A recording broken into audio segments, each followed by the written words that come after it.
Kumusta mga brad? So alam na nga po natin na isa sa mga brand na pinakasikat or dalawa sa mga motorcycle brand na pinakasikat doon sa Taiwan. Sige, sabihin na lang natin bansang Taiwan. Wala iba kundi ang SOM at ang Kymco, na kung saan nga po doon naman talaga siya nanggaling, na tinatangkilik nga po talaga ng mga tao doon. At ayon nga din po sa kanila, pang number 3 lang daw yung brand na Yamaha, tapos pang 4 naman yung Honda. Kaya masabi din talaga natin na ang gaganda ng taste nila. Pack made in China. Yun ang sabi ng iba.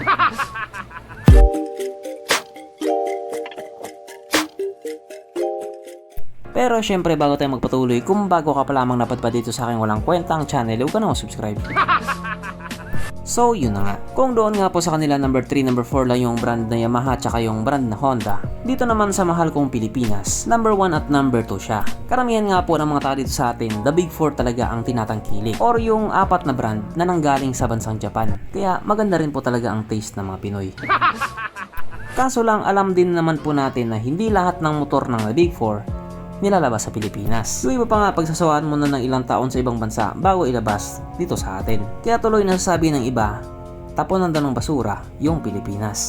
At isa nga po sa mga motor na nandun sa ibang bansa na hanggang ngayon wala pa rin sa Pilipinas, wala iba kundi ang gwapong motor na to, ang Yamaha Cygnus Grifos 125.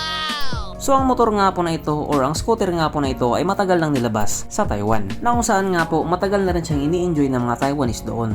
At ngayon nga pong 2024, naglabas na naman sila ng bagong kulay. Yes po, naglabas lang po sila ng updated color. Kung yung Yamaha Lexi 125 nga po tinaguri ang Baby NMAX, itong Yamaha Cygnus Grifos 125 naman ay tinaguri ang Baby Aerox. Kasi nga yung headlight niya ay inspired doon sa Yamaha Aerox. Subukan nga po sa bansang Indonesia, Vietnam, Thailand. Isa din po ang bansang Taiwan sa pinakamaswerteng bansa. Tinawag ko na talagang bansa, magalit si po niyan. Pinakamaswerte pagdating sa mga bagong labas na motor. Marami nga pong unit na motor doon sa kanila na wala dito sa Pilipinas. Kaya marami din po talaga dito sa atin ang madalas na iinggit. Kaso lang, hanggang inggit na lang. Kaya dahil dyan, pag-usapan na naman natin kung ano bang meron sa motor na ito at kung gaano nga ba talaga siya kaganda. So ito nga po ang Yamaha Cygnus Grifos 125 2024 updated model or updated color na mayroong 124 cubic centimeter engine displacement, 4-stroke single cylinder, single overhead cam with 4 valves, powered by blower technology, nang ibig nga po sabihin mas pinalakas na makina at mas pinatipid sa gasolina. Fuel injected at syempre ito po ay naka-liquid cooled. Kaya hindi po siya panis sa Honda Click 125. Syempre, meron din po itong VVA or Variable Valve Actuation. Ang kanyang operation ratio 11.2:1. Pagdating nga po sa kanyang power, ito po ay merong 12 horsepower at 8,000 RPM, 11 Nm of torque at 6,000 RPM. Na ayon nga po sa mga Taiwanese na nag-top speed sa motor na ito daw po ay kaya tumakbo sa bilis ng 120 km/h. Pero kapag nilabas sa Pilipinas yan, panigurado aabot ng 130 kph yan. Aba syempre, ibang usapan na kapag Pinoy na nakasampa.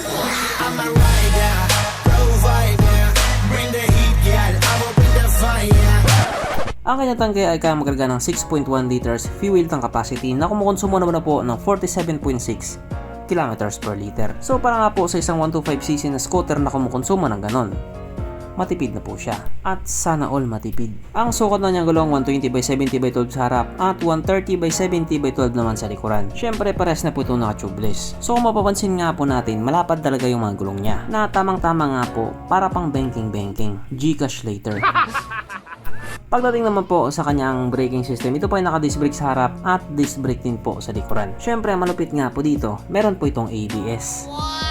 Pero kung allergy ka naman sa may ABS, meron pa din naman siyang UBS or yung Unified Braking System, na parang katulad nga po sa CBS or yung Combi Brake System na usong-uso nga po ngayon sa mga motor ni Honda.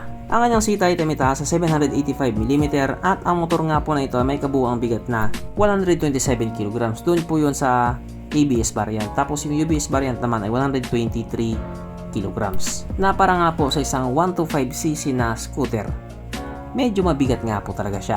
Mapunta naman po tayo sa iba po niya mga features. So ang mga ilaw nga po sa motor na ito naka-LED na po, except lang sa kanyang mga signal lights. At speaking of ilaw, kung mapapansin nga po natin yung headlight niya, same pa din naman doon sa mga naunang nilabas nila. Ganon pa din, pero pogi pa din. Ang kanyang gauge panel ito po ay naka 4.3 inches na TFT display na ganyan nga po yung itsura. At bukod pa dyan, nilagay pa po nila dito yung sinasabi nga po ng mga tao na walang kwentang feature sa isang motor, ang kanyang Y-Connect or yung Yamaha Connect. Nakaramihan nga po sa mga tao sinasabi hindi naman daw talaga nagagamit. Kaya yung Yamaha Connect, wala naman daw talagang connect. Nilagay lang daw yan para pampataas ng presyo.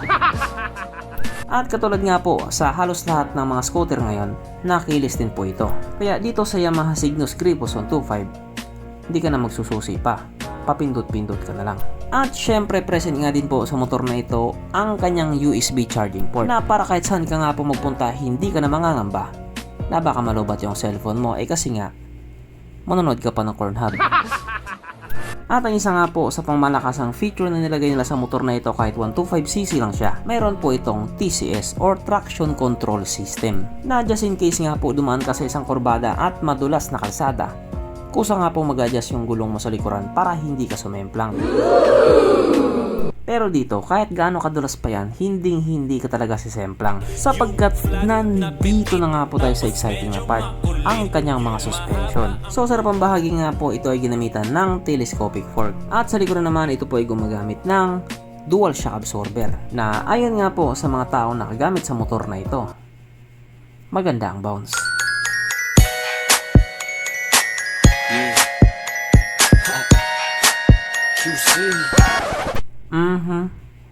Panigurado. Wala na namang nalungkot. At dahil wala nga po nalungkot, alamin na po natin kung present nga ba sa motor na ito yung tatlong pinaka-importanteng features. So, una na nga po dito ang kanyang lagayan ng instalyon at good news mga brad. Meron siyang ganon. Meron siyang lagayan ng instalyon. Pangalawa, meron din po siyang sabitan ng pulutan. At oras na nga po para sa ating Red Horse check, ang pinaka-importanting feature sa isang motor. At ayon nga po sa aking masusing pag-aanalisa, ang motor na ito ay kaya magkarga ng 2 kahong Red Horse at kasya pa isang kahon sa kanyang underseat compartment.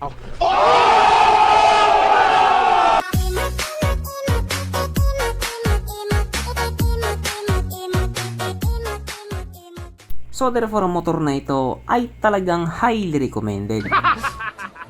At regarding naman po sa presyo niya, doon nga po sa Taiwan, ito ay nagkakalaga ng 110,000 New Taiwan dollar. Na kung i-convert nga po natin into Philippine peso, ito po ay papatak ng 199,000 pesos.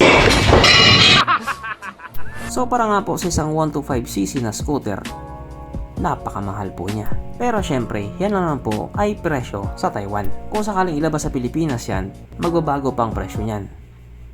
Baka magmahal pa yan. So hanggang dito na lang muna mga brad. Kung may gusto mong sabihin or gustong idagdag doon sa mga sinabi ko, mag-comment ka na naman sa baba. Okay, bye.